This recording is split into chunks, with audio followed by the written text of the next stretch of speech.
और वहां पर खोज कर अपने देखभाल कर लड़की के लिए सुयोग्य वणिक पुत्र को ले आए।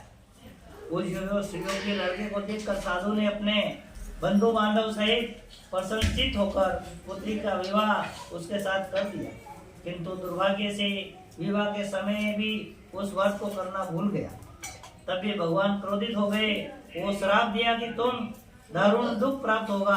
अपने कार्य से कुशल साधु बनिया जमाता सहित नावों को लेकर व्यापार करने के लिए समुद्र में समीप स्थित रतनसारपुर नगर गया और वहां दोनों ससुर जमाई चंद्रकेतु राजा के उस नगर को व्यापार करने लगे। एक दिन भगवान सत्यनारायण की माया से प्रेरित कोई चोर राजा का धन चुरा कर भागे जा रहा था, किंतु राजा के दूतों ने आता देखकर चोर ने घबरा कर भागते हुए राजा के धन को वही नाव में चुपचाप रख दिया जहाँ वो ससुर जमाई ठहरे हुए थे।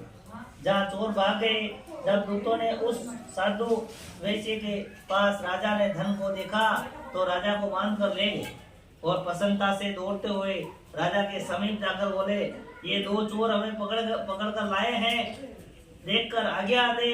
तब राजा की आज्ञा से उनको कठिन कारावास में डाल दिया तथा उनका धन छीन लिया।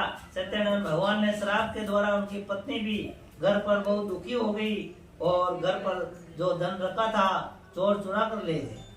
शारीरिक व मानसिक पीड़ा तथा भूख प्यास से अति दुखित हो अंत की चिंता में कलावती एक ब्राह्मण के घर गई।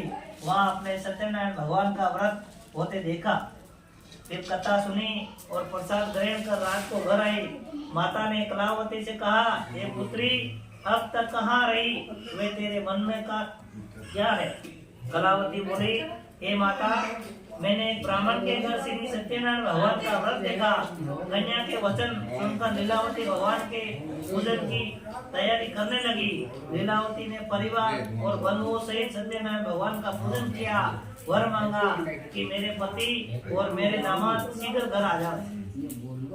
साथ ही प्रार्थना की कि भगवान अपराध समाप्त हो। सत्यनारायण भगवान इस व्रत को संतुष्ट हो गए और राजा चंद्रकेतु स्वप्न में दर्शन देकर कहा, हे राजन, दोनों वेश्यों को प्राप्त की छोड़ दो और उसका सब धन हो तुमने ग्रहण किया है वो दे दो, नहीं तो मैं तेरा धन राज्य पुत्रादि नष्ट कर दूंगा। राजा से ऐसे वचन कहकर भगवान अंतर ध्यान हो गए। प्रातःकाल राजा चंद्रकेतु ने सभा में अपना स्वप्न जो रात में आया था वो सुनाया। फिर दोनों वणिक पुत्रों को कैद से मुक्त कर सभा में बुलाया। दोनों के आता ही राजा ने नमस्कार किया। राजा मीठे वचनों से बोले, हे महानुभाव, भावी वर्ष ऐसा कठिन दुख प्राप्त हुआ है, अब तुम्हें कोई भय नहीं है।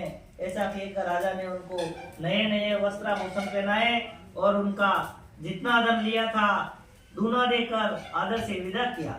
दोनों वैसे अपने घर को चल दिए और इसी सत्यनारायण भगवान का तीसरा अध्याय पुनः बोले। सत्यनारायण भगवान की जय हो।